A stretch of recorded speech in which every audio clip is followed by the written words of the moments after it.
All right, y'all, welcome back. Today we got a video that's been going around the web of this guy who's pretty much just reflecting on his life. He's sitting on his back porch. He has a spool of wire that he's had for the last 40 years. And he realizes that most of the spool of wire is gone because of how much he's used it. But this also represents the amount of life he has left and also represents the amount of life he's lived. So it's a very symbolic moment for him. And his wife comes outside while he's crying and he explains what's going on. He opens up emotionally and his wife just totally disregards it. But I'm going to play the video so you guys can see. Let me know what you think. We'll be right back. Hey, what are you doing? I came out to check on you. Huh? What are you doing? Thought you were working. I'm looking at this. What is it? It's wire. It's a spool of wire. And I'm almost out of it. Can you see the spool of wire? Mm-hmm. I'm almost out of it. Okay. And I've had this spool of wire for like 40 years. I bought it like this it's not a piece of a long time ago, but it's like 40 years of my life is in the wire that's gone. Does that make sense? This is what's left.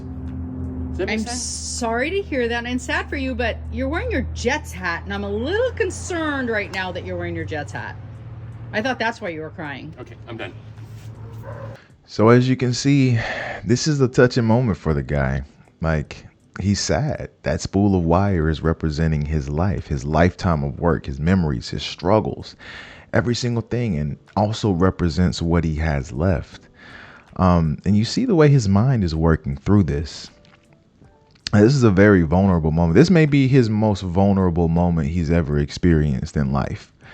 And vulnerability can be very, very hard for men because, as most people say, no one really cares about what we're going through as men. As a man, you go through a problem and you start telling people about the problem and it comes off as whining. Oh, you need to man up. Oh, you need to pull up your pants and get the job done. You need to get back up on the horse, right? But when a woman is going through these same problems and voices her opinion, a lot of times in our society and past societies as well, women get coddled, women get comforted, and you get a totally different reaction from the general public than if you're a man going through these same feelings. And this video right here translates into the public. You can tell this is not a one-off occurrence. This happens all the time.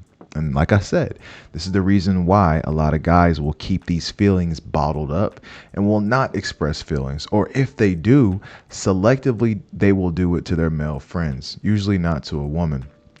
So, I mean, this just kind of reflects the stereotype. I believe the wife should have been a little bit more sentimental and kind of not made that joke about his football team, which had nothing to do with the reason why he was sitting back there crying. And just from looking at the guy, I can tell he looks like a handy guy. He's probably really technical, knows how to hang drywall. He's a man's man. So this is probably a very, very, very random and seldom moment for him that he usually doesn't experience. And I mean, it's not all on his wife, because I'm going to tell you, his wife could have been raised in a similar society where she saw the men in her family do what they needed to do and they shut the hell up and they continued on and they didn't care about anything except getting the job done and moving forward, which is what society pretty much expects from us as men. So, but I want to talk about this stereotype. I mean, we are supposed to bottle things up, but we are supposed to channel them in a certain way to where it doesn't come out as emotion. But I'm not going to lie to you. A lot of this stuff can lead to anxiety, depression, and isolation. And now a lot of men experience this type of stuff throughout all the rates and of self-deletion. I was going to talk about that as well.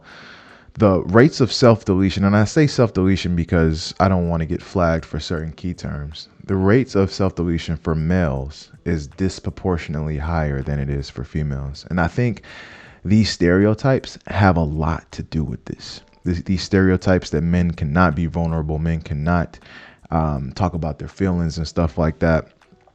A lot of these are reasons behind these statistics. I think it's time for us to be human.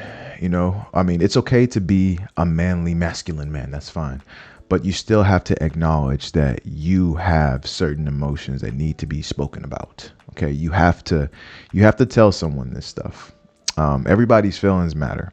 But at the end of the day, you have to tailor your life to how you can look at yourself in the mirror and still respect yourself. So if that's bottling it up and going and hitting a punching bag, do that. If that's sitting down with your wife or your significant other and telling her that, do that. If that's just telling your homeboys, do that. But you need to find a way to channel what you're feeling on the inside.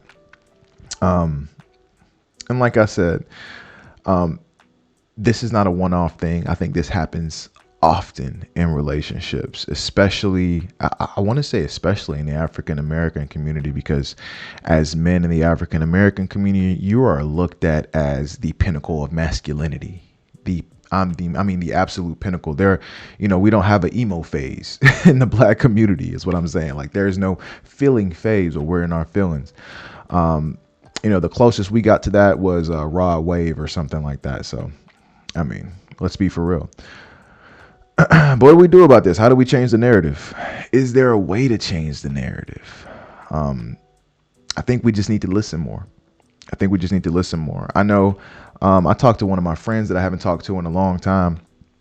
And I asked him, I said, hey, bro, how's your mental health? And he paused for a second. He was like, do you really want to know that, bro? And I'm like, yeah, man. The reason I asked that is because I know as a man, no one in your life is asking you that. People will call you. They'll say, hey, what's going on, man? How you doing? How you doing is not, how is your world right now? That's a totally different question. How you're doing is not, how is your world right now? What is on your mind right now? You know what I mean? That question doesn't get asked enough to men. And that's okay. Because guess what? That's what we need to do to change the narrative. Be more inquisitive. Ask our fellow brother what's going on. It's okay to vent to your fellow brother, especially about things that are going on in your life. But I wanted to make this video because it's powerful. And it translates more than just this situation. It translates an entire generation of perpetual stereotypes of men. And maybe it's time for a change. Maybe it's time for some type of evolution of this stereotype for something different.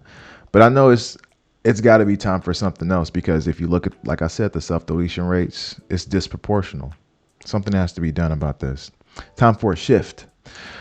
But, people, let me know. What do you think about this? Have you experienced something similar to this? Do you think men's emotions need to get overlooked in relationships? Or do you think this is something that needs to change? I want to know what you think. Drop your thoughts in the comments. Let me know what you think. And like, comment, and subscribe. And I'll see y'all later. It's King Ali. Peace.